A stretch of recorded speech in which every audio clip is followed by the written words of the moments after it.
All right, so one of the things you want to do whenever you paint with this thing, definitely going to want to add that much to almost 5 gallons, a little bit of water in there because it's not going to take really thick paint going through it, but not too bad. It shouldn't take too much water. Let's see how it does with that. Okay, these buckets are pretty old. Let's hope they don't crack into a million pieces. Things are about from 2020, so it's going to be a little scary here. This is how you mix paint. You add water to it, then you just kind of pour it back and forth between 2 buckets, and then it kind of mixes it up pretty quick. A lot easier than stirring. So I'm just in my jeans today, so I'm out of my paint wipes, set the house, doing a little work. It's kind of cold for the paint wipes this morning. So anyway, gonna mix this up. Might be a little bit thick even there. Let's see. And then the next thing we want to do, definitely want to strain the paint. You have to strain your paint, really, especially when you're using this rig. All right, so if you see there, that's a strainer bag. You drop that in your bucket. Has elastic on it. Pour it slow so it doesn't fall in. You see, this is a little bit old paint, so it's got some chunkies in it.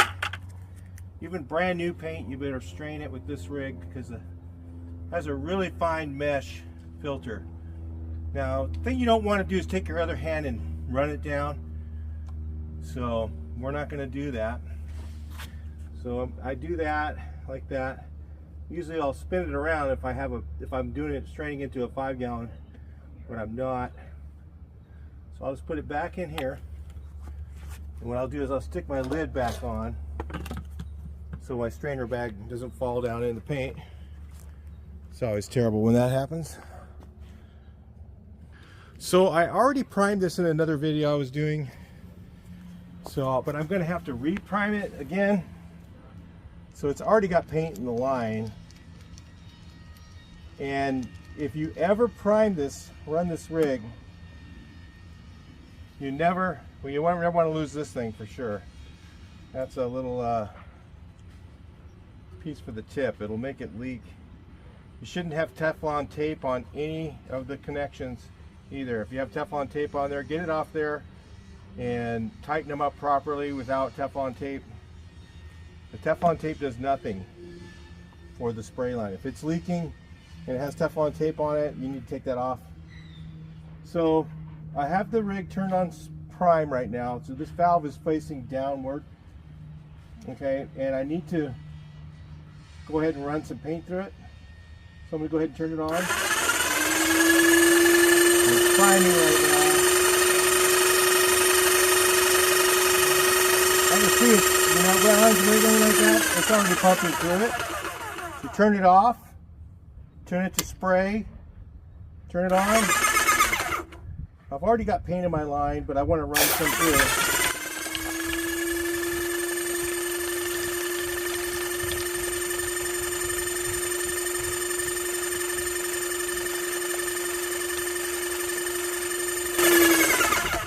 I might have had air in it, so I want to run a little bit of paint through it. Now the other thing I always do is have a 5 gallon bucket of water, so I can do this sort of thing here. Clean up my spray head, kind of keep it from getting too wiped out. This should only need to be hand tight. That's what the design of this is for. It has a rubber washer on it, and it's designed to be hand tight. If you notice when you start spraying, it starts spitting and it's leaving big loogies. You've got a loose connection somewhere. That's when you need to get your wrench out and retighten it. Also, inside this handle right here, there's a filter, and all you have to do to get to it is have the pressure off the line, remove this, and then twist this part off. And there's a filter inside there that you should clean out every time you use it. We'll show maybe later in this video how to clean this rig. So, but right now we're just going to go ahead and start painting. So I got a little bit of daylight left, so I want to get at least this one wall done, and then we'll go from there. Alright, so first of all, I want to tell you I'm kind of surprised that this Vevor spray rig worked as well as it did. You notice I'm getting a little bit of overspray around the edges and stuff like that when I go over the edge. A little bit of bounce comes off of there. That's because of that reversa tip, and I was kind of irritated with it. It's not as neat as using a flat tip, which I'll show you later in the video. So if you notice, I'm not angling my spray gun. I'll show you a little bit later too as well. I'm shooting straight at the wall. And a lot of guys will try and do something called whip their gun, and that's not good. You overlap 50%. So whatever you just sprayed across, you always want to go across that 50% of the time. And right here I get a plug up, and that's because, again, the reversa tip and the what's it called, the gun filter, it just, you know, that setup just doesn't work nearly as well as using a cone filter. Again, I'll show you that later in the video. So I was getting a little bit irritated with that, and also when I come up to the window, typically I can control that a lot better, and I was getting a little bit of overspray on the glass, which is not like me. I don't ever get overspray on glass. So anyway, and so instead of using the cardboard shield, so then again I went and noticed that, so I went ahead and grabbed a cardboard shield and started holding it by the glass, and I'm kind of looking at the window, and I noticed that it's a little bit of overspray on there, and I'm kind of like, well, you know, that's not typically how I do things. So, and, you know, you could cover the windows if you wanted to. If you're going to do your own house, I would highly recommend covering all your windows, and making sure you cover everything at about 4 feet with a sprayer, with your amateur especially. You're going to get some overspray not knowing what you're doing. Around the windows, again, I'm using a cardboard shield, and that's one of the reasons you're going to want to have to do that. And you see that cloud going on, I'm just kind of irritated with that. I don't usually have anything like that. But yeah, I would say, you know, you want to have a handgun so you can use a cardboard shield so you actually know where your overspray is going, and you can actually see it closer to you.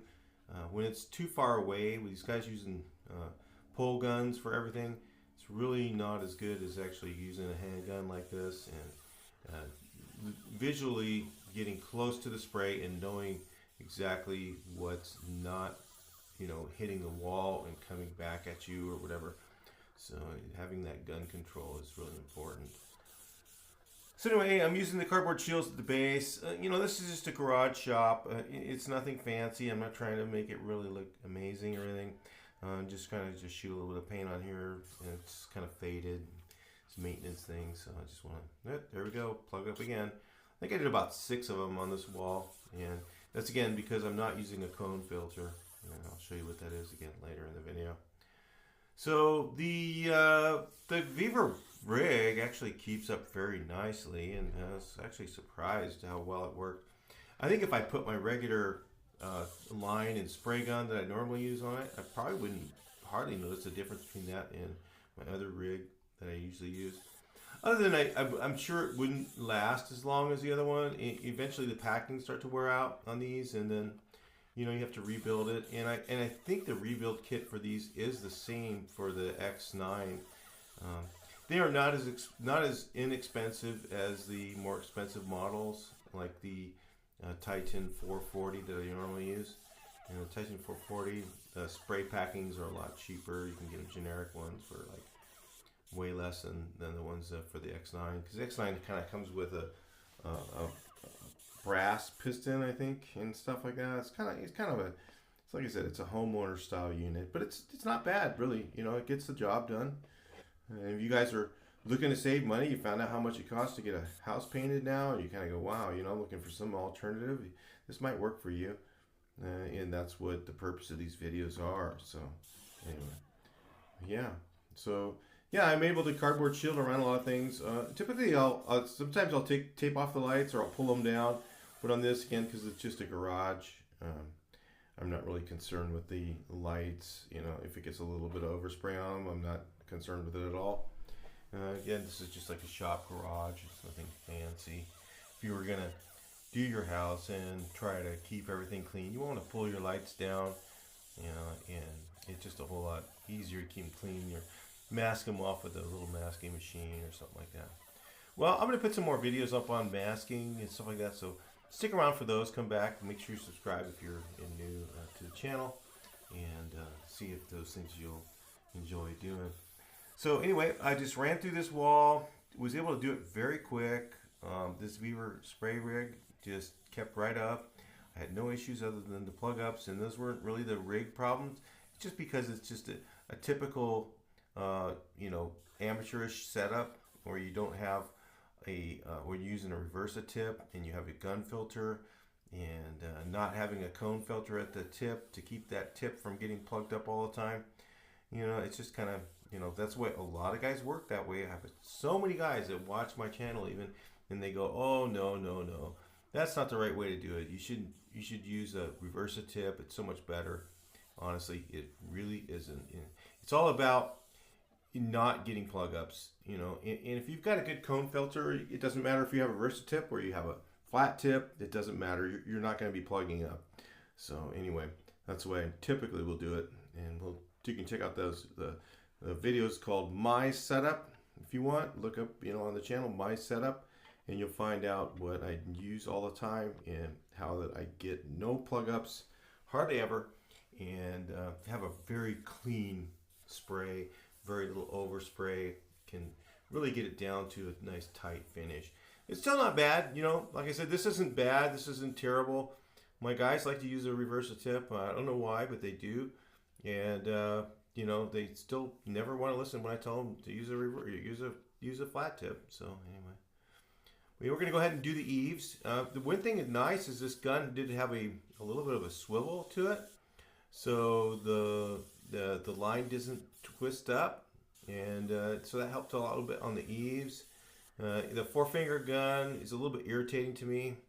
I usually like a 2-finger gun. It's a little bit better gun control, but it seemed to get the job done just fine. So you guys who are trying, like I said, if you could easily, you know, with a little bit of practice, maybe watching a few more of the videos, you could probably easily paint your own home with this spray rig, and I'm sure you can get through the whole thing with it.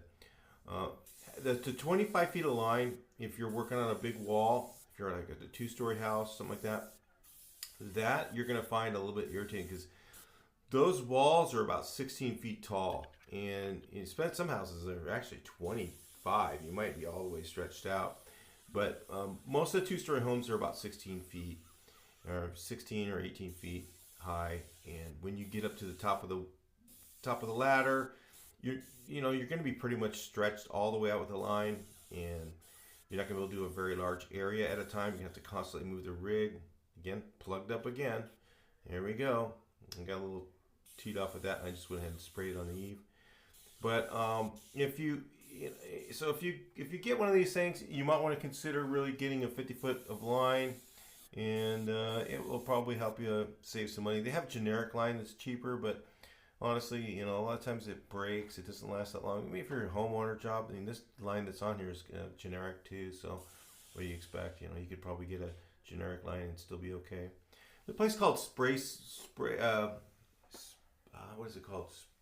Sprayers or Spray Unlimited in Las Vegas. It has pretty good prices on some of the stuff. So I buy a lot of stuff from them. I don't get anything from them at all. It's not a something happened. I lost power. I think my plug came out or something like that. But it wasn't the rig, because I turned it off, turned it back on. It wasn't working. So went ahead and stopped here. And I was looking at the circuit breaker to see if it was blown. And I didn't see it was. For some reason, I just plugged it in somewhere else, and it started working just fine. So it wasn't the spray rig, it was something else. I don't know what it was, but I did lose power there. That was really kind of strange. And the rig seems to be working just fine, but except for the plug ups, which I'm having right now. So anyway, I don't know, 6 or 8 plug ups in one wall. You know, I'm used to painting, you know, 2 to 5 gallons and then cleaning my tip out, and then, you know, then during that time, in a whole day, I might have 1 plug up, so that's more normal if you use the cone filter setup. Again, watch my setup. I have a video on my setup, and you'll see I use a cone filter and a flat tip. Flat tips, and then you can get a lot different sizes. You could probably get some, like a 515 might be more appropriate. You might find that a little bit easier to use. This is a 517. It worked pretty good. You know, it did pretty good. The coverage was good, and it, you know, didn't seem to consume a lot of paint, but it was okay. I usually use about a 515, a little bit smaller tip, a little bit finer, and you know, it doesn't matter. When I'm painting houses, I painted with a 619, which is how that works. Is the first number, the 5, you double that number, okay, and that means you have a 10-inch fan. So this is a 10-inch fan right here, and then a 19 is a 19 thousandths hole. A 517 is a 5, which is a 10-inch fan, and then it's a 17 thousandths opening. So 17 thousandths. So that tells you how wide the fan's going to be. And again, I used to use a 619. I used to use an 821 a lot of times to paint houses, and had no issues with that. But there's not many painters who can use those. It's a pretty good sized tip. You're going really fast when you have one of those tips. So, you know, on the eaves, it does help to have a smaller tip. I like to, when I'm doing eaves, if I'm using like doing a second eave same color like this, I'll use a 5 typically. When I'm just doing the eaves when the cells, I'll use a 4, 415, 413, depends on if I'm putting enamel or flat. If you'll find if you're using enamel with this spray tip, it's going to be a little bit too big, and so you're going to want to have a 513 or 413 for enamel, like a semi-gloss, satin, any of those things. You're going to want a little bit smaller tip. This tip is going to be a little bit too big for most people to use because it's going to get runs and it's going to go on a little too heavy, and you're just not going to like it being a new painter. So anyway, yeah, I hope this helps to get you guys started. I do have several spray videos, and there's a few other guys that do it, and you can watch some of those. Just watch out for the guys that say to use a pole gun. Honestly, don't use it. If you're brand new, absolutely you should be not using a pole gun. You know, somebody who's new, you need to get really used to the gun control of just spraying without it, and you know, and you stay away from those poles. They just get a lot more overspray. Even so, if you take a pole and you add the pole and you add the reverse tip, you're just blowing paint everywhere. It's really so much more overspray. And the guys that it's funny, I have guys that say no, there's no difference. It really is. It's a big difference if you get used to it, and it's just, you know, it's a good practice to really try and keep a clean spray. So anyway, I hope you enjoyed this portion, and yeah, I just got here through this area, and I think I'm just about done. I'm going to just spray this one area. Again, I'm not covering the lights. You know, I could just shield around those pretty well. And when I did them last time, I just sprayed around them. I didn't even try to shield it, and I was going to go back and cut them in later, and of course I never did. I didn't really care if I did or not. And this shop needs to be painted so bad, I just was like, oh, it's about time to do it. And I thought, well, since I got this little AIRLESS that I got picked up from Vevor, figured it would be a good time to try it out and do this at the same time, show you guys some cool stuff. Talk to you later. You guys who are avid watchers of my channel, you'll know that I always use flat tips. This thing has a reverse tip on it, and I've never gotten overspray on my action camera all the times I've used it until I use a reverse tip. So don't tell me that you don't get more overspray with the reverse tip. You do get more overspray. It's a significant amount, and it ends up being dust. It ends up being places on, and it might stick to stuff. So yeah, even around the windows where I didn't use a shield, I don't usually get anything on my glass when I spray this.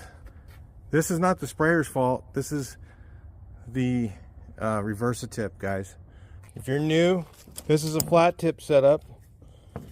You take this off here. It costs, I don't know, about 50 bucks or something like that. If you want to buy all this stuff, you can. It's not much. This is a cone filter housing. You put all this on and you switch over to flat tips. And guys say, no, the reverse tip's the new way, it's better, blah, blah, whatever. How come I got 6 plug ups on that wall and all day long I'll use this and I don't get any? I got 6 plug ups on that because it uses a gun filter, okay, instead of a cone filter at the head. Even if you're going to use reverse tips, you should have a cone filter set up and a whatever it is, I don't know what size that is, the bigger adapter, the adapter that goes on here for the large spray head. You need that thing. So I just wasted my camera, so I'm a little pissed off because I've done, I don't know how many videos, all the videos I've done with that camera, and I didn't get any overspray on it except for when I used a reverse tip. So anyway, just saying. But anyway, for you homeowners, it'll get the job done. Make sure you cover everything, cover up a lot. Of course, you notice I don't have cover up on my car. And that sprayer seems to work flawless. I don't have any overspray on the car, I'm sure. But a lot more fallout than I like to have. So that's why I use that other setup. Now I'm going to show you how to paint a corner. This is where everybody screws up. You don't ever blow off the corner. Do not, oh my God, don't do that. So you go up to a corner. Let's say I'm going to paint this. This is all stucco right here, right? It's wood, but let's just pretend it's stucco for a second. Get my spray rig on. I don't know. Maybe not. No, it's on. Okay. You come up to a corner. You go like this. Try not to blow off the edge. That stupid spray tip is crap. Okay. You go up and don't blow off the corner like I just did. You watch your fan edge right up the edge, okay? Don't blow off. Now, you go like this. You see how I'm holding my gun right now? That's a 45. This is a 90-degree angle. This is a 45-degree angle. You hold it at a 45 and you go faster. Okay? That way I'm not blowing off anything. And the same thing over here. You do this one this direction and you don't blow off. Okay, that's going to get you okay coverage. Then, so I'll do that first, okay? You don't blow just willy-nilly off of everything. You have to control your gun. Where that gun goes, paint's going. So if you got it blown off the edge, you blow paint over there, you're gonna have paint all over the place. I'd kill my classic car in the garage. I'm not that dumb. So now the next thing you do is you get your cardboard shield. So now what's gonna happen is you're gonna have shadows of the stucco right here if you're painting stucco. All right, let it dry, you'll see it. But what you do is you take your shield, you go like this and you go like that. You can angle outward, you can shoot it that way, you can shoot it like this to hit the other angle. All right, so that's how you do corners. You don't blow off of them. You don't figure, oh, I've got everything covered up. You can cover out 10 feet. You'll still blow off a corner. You blow off a corner like that, it's going to hit a little bit of wind. It'll wipe out your car right behind me. So anyway, if I blew off that corner, it'd blow just right over and land on this car. Wipe it out. You know, a little bit of wind, it'll catch you, blow forever. You don't ever blow off a corner. You never blow off a corner. You control where the gun is going. That's why you want to use a handgun. They give you a pole in there. Don't use it. Don't put this thing on. Not unless you need it. The only time you're going to need this is, say you got 10-foot ceilings and you're painting ceilings in your house. You're not going to be able to reach that with that gun. If you try and reach it with that gun without using a pole, you're going to get overspray because you're going to be too far away. When you paint with an airless, you should be about 12 inches at the most. I guess that's about right here. I guess about 12 inches away, 8 to 12 inches away from the wall. And keep your gun in control. Don't do this. Don't spray and go like that. You spray straight at the wall, not like this, not like this, not like that, not like this, straight at the wall. Okay, these are all things that, you know, I've seen even professionals don't even know how to do. And there's some guys on YouTube that teach everybody to use a pole for everything. Well, I don't know about that either. All right, I question where these guys learn this stuff. You know, I know they didn't learn it by being taught professionally by a good painter. They learned it, you know, self-taught, which is fine. That works, but it's just not the right way. Okay, so man, when you're spraying, if you watch me spray, I'm like overlapping half. Whenever you spray, you overlap half. You don't overlap. You don't go, okay, because what's happening? You look, see the coverage. The middle section is covered. The outer section isn't. You have to overlap half of what you're doing. So overlap. See that? Look at that. I see stuff like that drives me nuts because I've been painting a long time, and when I get spit, you know, I have to reverse my tip and do that. Oh, that's what that thing's for. That little lever on there is to reverse and clean out your tip. So let's flip this thing back over. I can go 4 or 5 gallons with my other setup, and I won't. This thing's not quite straight. These things are a pain. I hate reverses. Okay. Overlap half. All right. Not 3/4, not 1/4. Overlap half of what you just sprayed every time. Now I got the paint pretty thick, and this thing seems to suck it through pretty well. I'm pretty surprised. This little Vevor unit just seems to keep up pretty good. I thought it wouldn't keep up with the 517, but it seems to pretty well. So I'm pretty shocked at that. I mean, I'm sure if I hold the trigger in really fast and I'm doing like a really big wall and I'm holding it, it'll finally start to lose its, you know, not catch up. But I'm going to say this thing's not bad for $150 per sprayer. It's way better than anything else I've seen. So anyway, it's doable. It's not something I would use as a daily spray rig. I would definitely change the gun. Okay, I would not keep this gun. This gun is just, you know, and I would want at least 50 feet of line on here at least. This is only 25 feet, so I'll put links in there, description to get 50 feet of line. It's not cheap to get 50 foot line. 25 feet is just kind of short, but it's definitely better than not having a sprayer. But I mean, it's definitely the spray unit. You can't buy anything for that price and even get anything that works. You know, like the ones where you pour paint into something. No, they don't have enough. They're like 0.25. I think this thing's 0.35 a minute. So I'm not sure. I can't remember the specs on it offhand. When I'm making a video, I'd have to look it up. But yeah, I would say definitely it's doable. I mean, look, I painted this wall pretty quickly. Not too bad. Got the eaves done. Things that I would upgrade, personally, I would just use my other line of gun. This 4-finger gun's a little irritating to me because I'm a professional, and 4-finger guns it makes a big difference after, you know, 20 years of painting. You just know. You use one of these, you go, nope, I don't like that at all. The reverse the tip setup, yeah, some guys love that. That's what they want. I hate those. That's completely an amateur to me, amateurish way to do it. This has a filter right here, and make sure if you buy one of these that you clean this out every time you use it. I'm going to use this thing tomorrow. I'm going to finish this up tomorrow, so I'm going to turn that off. And what I'm going to do tonight is I'm just going to throw that in there and cover up my material. Okay, sure, it'll be good. It's going to be really cold tonight, and then I'll just finish this up. But I really think that there's a lot of potential with this thing. And if it takes the X9 packings, It could be used a lot more than just a throwaway. Yeah, like I said, it's fine for a cheap sprayer. It gets the job done. I mean, I wouldn't use it as a contractor at all. Just be a waste of time and money. Eventually, when that thing goes out on you, you're gonna be on a job site and you're gonna be like, oh man, as a backup, maybe. I don't know.